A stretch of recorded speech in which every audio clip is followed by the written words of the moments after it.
NASA में कुर्सी तो चाहिए ना। हाँ सर, नासा में जो है हाँ हाँ, प्रिंसटन यूनिवर्सिटी का एडमिशन। वेस्टर्न यूनिवर्सिटी का बीटेक एडमिशन का है। अच्छा अच्छा। लड़का CS ब्रांच है, कंप्यूटर ब्रांच। कौन जा रहा है? अच्छा, आप जा रहे हैं। अरे कंग्रेचुलेशन। आपका नाम बताइए। प्रियांशु को बांधिए। एक साथ एक फोटो खींचिए आप लोग। आप भी अभी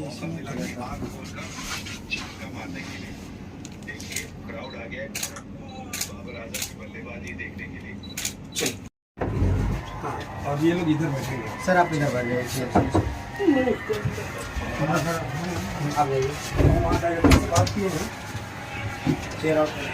भैया चलेंगे, नहीं तो मैं भैया का चला के लाया था।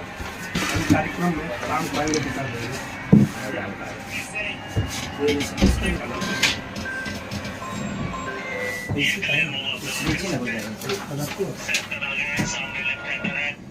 सारी नाम से बोलना।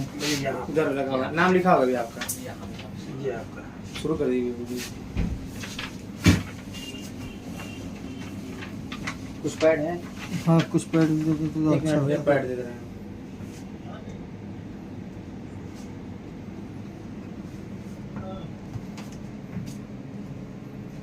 चेहरा भी दिखा दीजिए।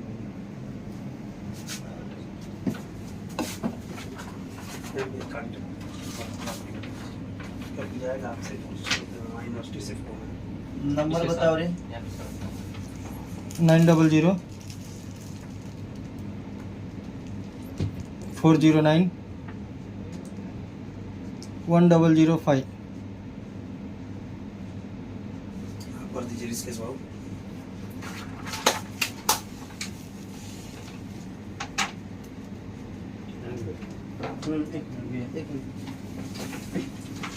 किस चीज़ का है? ये भैया कुर्सी दे दो। कहाँ लेके जा रहे हैं?